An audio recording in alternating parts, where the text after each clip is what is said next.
ውድ ተመልካቾቻችን በዚህ ዝግጅት ቤተክርስቲያንና የቤተክርስቲያን ልጆች ላይ የሚደርሰውን ሰቆቃና መከራ፣ ሞትና እንግልት፣ መሰደድና መፈናቀል እንዴት እንደሚደርስባቸው፣ ለምንም እንደሚደርስባቸው እንዳስሳለን። ተመልካቾቻችን ይህ ሰቆቃና መከራ በዚህ በ21ኛው መቶ ክፍለ ዘመን የጀመረ እንዳይመስላችሁ። ጣሊያን መላ ኢትዮጵያን በወረረበት ወቅት ገዳማትን እየለየ እንዳወደመ የተዘጋው የደም ዶሴ ይመሰክራል።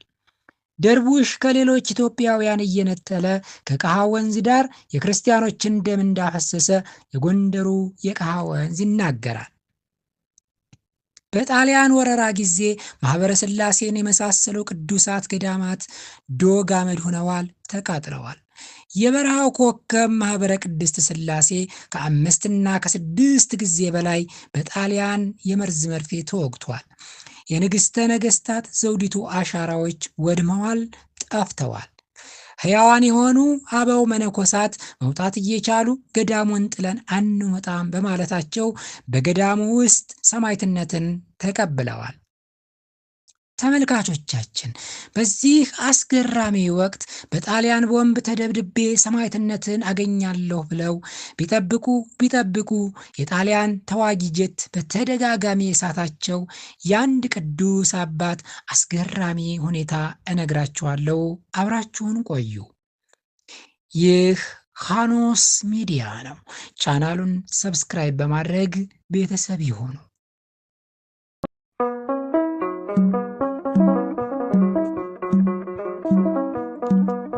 ኔሮን ቄሳር ከነገሰበት ከመጀመሪያው ክፍለ ዘመን ጀምሮ ዲዮቅልጥያኖስም መክሲሚያኖስም አልፈው ደጉ ንጉሥ ኮንስታንቲኖስ እስከነገሰበት 4ኛው መቶ ክፍለ ዘመን ድረስ የቤተ ክርስቲያን መዘጋትና የክርስቲያኖች ስደት፣ የክርስቲያኖች ሞት፣ የክርስቲያኖች መፈናቀል እንደቀጠለ ነበር። ሌላው የቤተ ክርስቲያንን ሕልውና የክርስቲያኖችን አንድነት፣ ሰላምንና ፍቅርን የተፈታተነው ክርስቲያን ሳይሆኑ ክርስቲያን መስለው ወደ ቤተ ክርስቲያን የገቡ የቤተ ክርስቲያንና የክርስቲያን ጠላቶች የፈጸሙት ተንኮል ነው። ከዚህን በኋላ በመጣው በዘመነ ሊቃውንት ርትዕት ሃይማኖትን የሚያስረዱ የአጽራረ ቤተ ክርስቲያንን ተንኮል የሚያጋልጡና ባለማወቅም የወጡትን የሚገስጹ ትምህርቶች ተጽፈዋል። ይህ ዘመን የቤተ ክርስቲያን ወርቃማ የሥነ ጽሑፍ ዘመን ይባላል።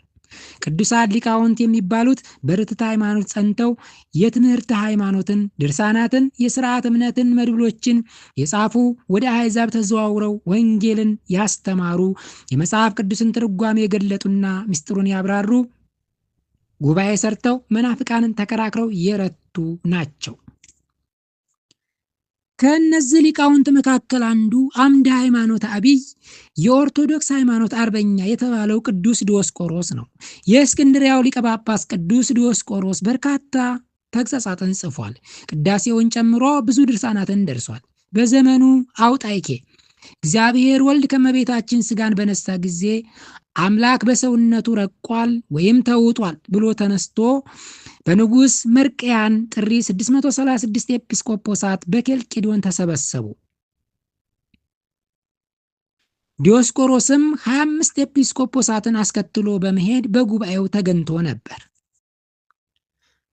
በጉባኤ ኤፌሶን 2 አካል 2 ባህሪ በማለት ያስተምር የነበረው ንስጥሮስ ከተወገዘ በኋላ በቁስጥንጥንያ ውላጤን የሚያስተምር አውጣይኪ ተነሳ።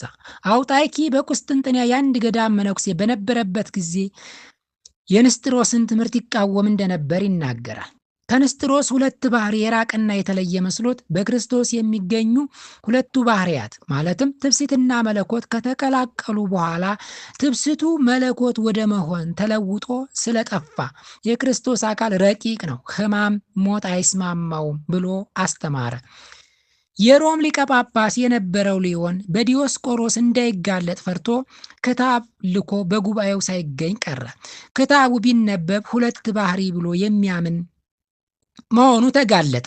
ዲዮስቆሮስም ይህ የንስጥሮስ ክህደት በመሆኑ አንቀበለውም ብሎ ክታቡን ነጥቆ ቀደደው። ቅዱስ አባትም በኑፋቄ ያመኑትን ሲያወግዟቸው የንጉሱን ፈቃድ ለመፈጸም የተሰበሰቡት በደሴቲቱ አጋዙት።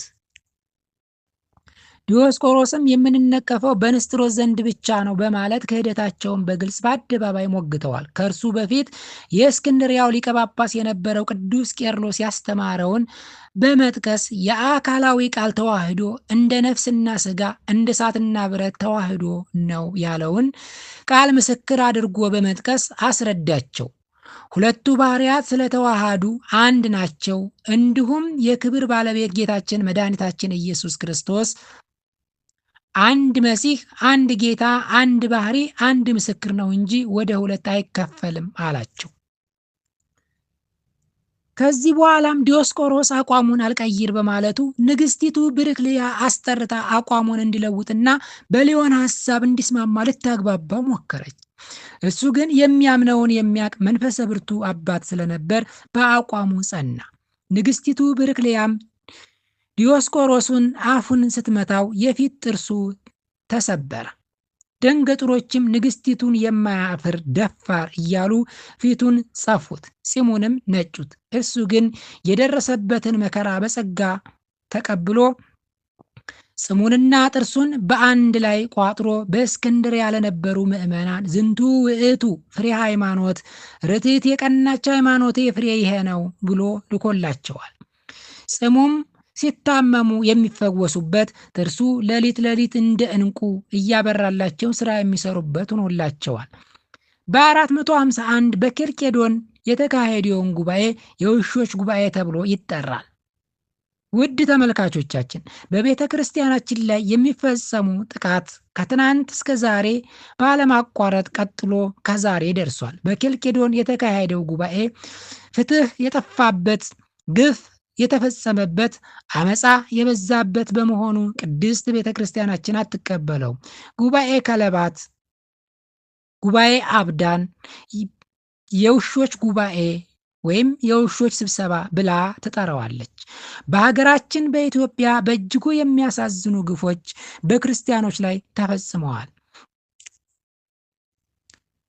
ጣሊያን ኢትዮጵያን በወረራ በያዘበት ጊዜ ገዳማትን እየለየ እንዳወደመ፣ ቤተ ክርስቲያንን በሳት እንዳነደደ፣ ክርስቲያኖችንንም እየለየ እንዳሳደደ የተዘጋው የደም ዶሴ ይመሰክራል። ደርቡሽም ከሌሎች እየነጠለ ከቀሃ ወንዝ ዳር የክርስቲያኖችን ደም እንዳፈሰሰ የጎንደሩ የቀሃ ወንዝ ይመሰክራል።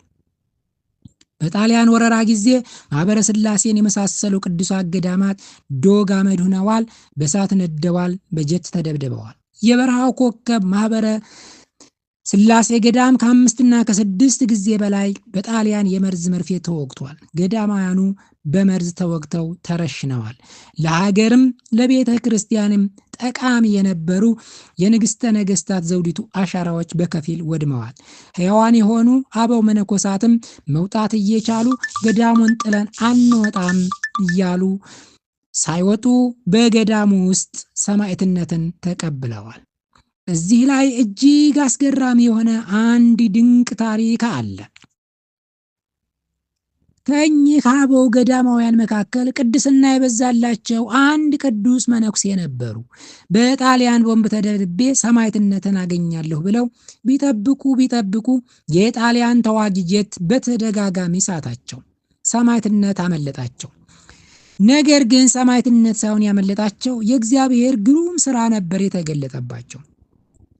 እኚህ አባት ምናልባት አብራሪው ከላይ ወደ ታች ሲመለከት የኔ ጎጆ ጥቁር ቅጠል ለብሳ ተሰውራ ይሆናል ሲሉ በልባቸው አሰቡ። አስበውም አልቀሩ። ከጎጆአቸው ቁንጮ ላይ እንደ በረዶ የነጣ ነጭ አቡጀደው ወጠሩ። ነጭ አቡጀደው እንደ ባንዲራ ቢውለበለብም ቅሉ ሰማዕትነት የውሃ ሽታ ሆነ። አሁንም ሰማዕትነት ጠበቁ፣ አመለጣቸው። ሞትም ሳታቸው፣ ሰማዕትነቱም ዘገየባቸው።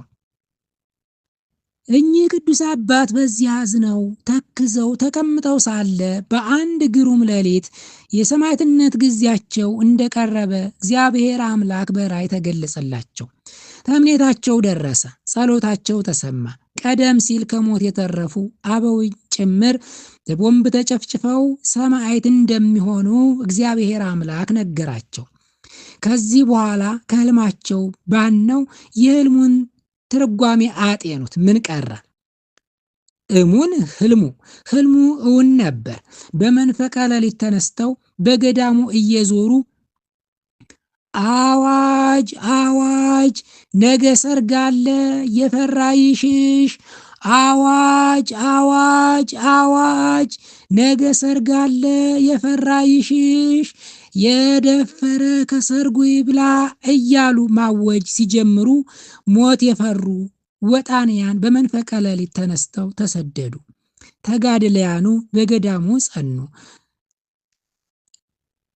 ጎህ ሲቀድ ሰርጉ ተጀመረ። አበው ሰማዕታት በማለዳው ጮራ ዓይናቸው እያየ ታረዱ። ደማቸው እንደ ውሃ ፈሰሰ። ጭው ባለው በረሃ እንደ ቅጠል ረገፉ። ስጋቸው ለዱር አራዊት ተሰጠ። ወስጋሆሙኒ ለጻድቃኒከ ለአራዊተ ገዳም ያለው ደረሰ ተፈጸመ። እና አሁን አንተ ምን ልትነግረን ነው ልትሉ ትችላላችሁ። በሀገራችን በኢትዮጵያ ውስጥ በተለያየ ስፍራ ሰርጉ ቀጥሏል። አምናም ሰርግ ነበር፣ ዛሬም ሰርግ ላይ ነን። ነገ ከነገ ወዳም ሰርጉ እየቀጠለ የሚሄድ ይመስለኛል። ታዲያ ዝም ብዬ ሳስበው ከሰርጉ በፊት ወደ ሰማይ በተደጋጋሚ የሚጮሰው ጸሎት ቅድመ እግዚአብሔር የሚደርስ አይመስለኝም። የራሔል እምባ ወደ ጸባዖት የወጣው በዚህ ሰማይ ነው። ሃሎኒ አዶናይ ብላ እንባዋን ወደ ሰማይ ስለረጨችው ነው። አበቃን። ቸር ሰንብቱ። ሐሳብ አስተያየት ካላችሁ ኮመንት መስጫው ላይ አስቀምጡልን። ወስብሐት ለእግዚአብሔር።